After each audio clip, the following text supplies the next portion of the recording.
Hey everyone, welcome back to Crypto Cash. Thanks again for joining me here. Hope you're having a fantastic day. We're going to take a quick look here at Solana, see what's going on.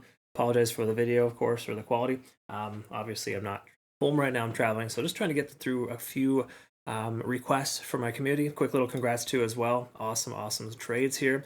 Took 107% in 8 days from AVAX, and a recent trade, of course, with our more recent long we took yesterday, 12 hours, 20%. So nice, healthy little AVAX trades there. We also got some previous, Ocean and Filecoin shorts. But the market is all sorts of funny right now. So you want to be very careful on how you trade. Just be very cautious. Okay, so let's double check some back end liquidation levels and see kind of what's going on. Quick little heads up, Bitcoin is pulling back. We got roughly like $1 billion, like $1.1 billion, I think it is, at like 66,000. Okay, so Bitcoin's pulling back pretty aggressive right now. So keep in mind, Solana's doing something similar. Even though it's a very strong coin and a strong probability it's going to continue higher, this pullback is necessary. Okay, and it's happening because of Bitcoin as well. So just you got to be mindful of that. If you're not familiar with what Bitcoin's doing, watch my Bitcoin videos. But you can see we're honoring this descending trend, and Bitcoin still hasn't shown any signs of strength, at least not since it's dumped, right? But Solana's shown very strong considerations here. So we want to just double check a few things. We're going to draw out some trend lines and update our fibs here too. So once again, if you're new to the channel, welcome aboard. I hope you can learn something today. If you do want to become a better trader, of course, cryptocash.tech is a site link down below. We've got a lot of new members too. Please read through our signals guide before you take any trades. And make sure if you're taking trades, you use your own risk tolerance too, because mine's all of just a lot different than yours. We do have a very high success rate and be happy to continue to work with you. So thanks so much again for joining. So take a look here at Solana, 1 day time frame.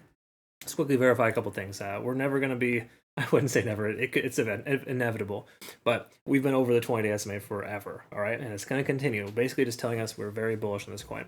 Keep in mind that the price could literally drop 21% today, and we'd still be considered bullish based on that sentiment. Does that mean you just go long and hard to the moon because of that? No.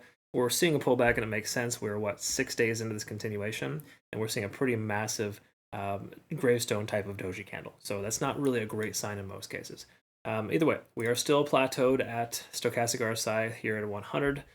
Money flow index, RSI, everything's very high. So again, all the more reason to not consider shorting into this coin, but for a shorter term hold, that might be a decent consideration. I'm referring to like a massive swing trade from 200 to 100. You're probably not going to have a lot of success doing that because that's just an aggressive short.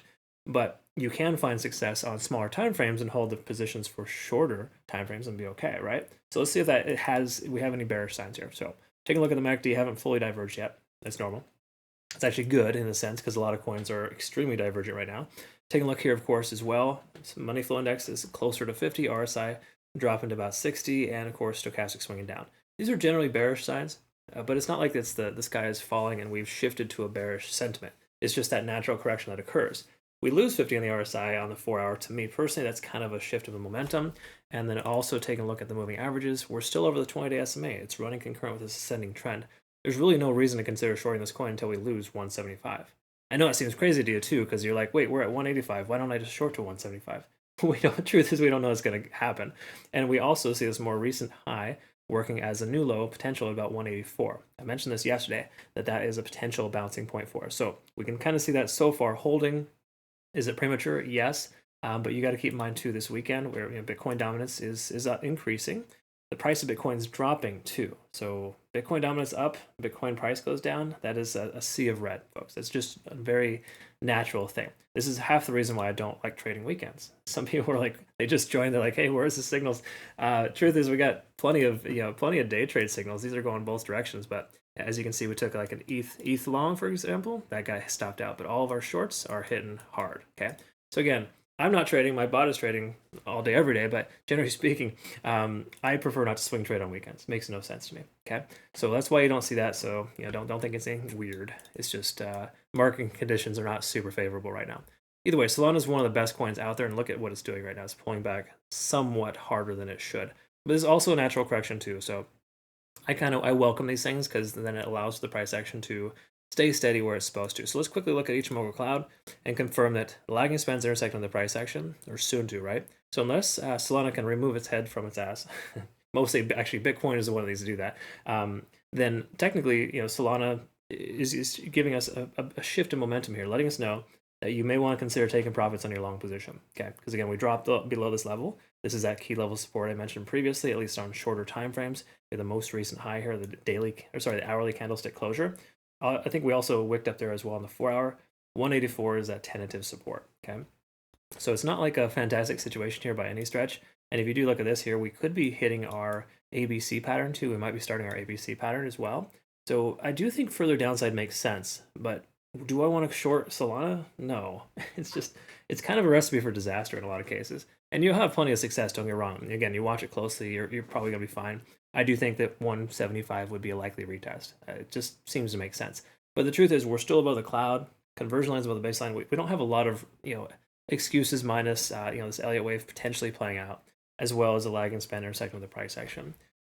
Truth is too as well, the 4-hour time frame is exuding some bearish qualities, but it hasn't broken bearish. So again, when we're in this gray area, it's always best to stay on the sidelines.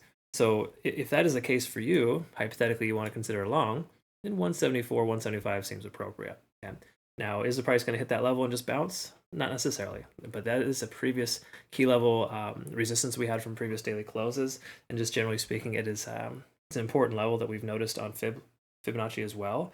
We can kind of look at here, we're at 0.786, this $173, $174 mark. So I do think that level should hold. In fact, I'm going to tighten this up just a little bit there. Yeah, 173 is a good round number. So right there in that range of 173 to 174 is a likely bouncing point. Again, that's if the momentum continues, Bitcoin doesn't lose any key level supports. We start trending closer to lower 60,000 range, folks, Solana's going down, okay? There's no other way around it. Is it going to recover swiftly? Probably, but we're not there yet. So anyways, just some things to kind of think about. Me personally, when I see this kind of, these overall market conditions, I just stay on the sidelines and I wait. Again, a lot of people are forcing trades while I just kind of hang out and save my money, and that's kind of just how I am. But not everyone's the same. And if you're going to be trading this, just low leverage, low position sizing, that's what I recommend. Try not to go too hot and heavy. While you could catch some monster short, it's a high risk right now. This coin is still very bullish in the larger time frames, specifically over all those key level moving averages. So I think it's best not to touch this coin. If you're going to consider DCA, 174, 175. Secondary to that, this lower fib level here, 0.618 at roughly 152, 153. Okay, those are two areas I would say pay attention to.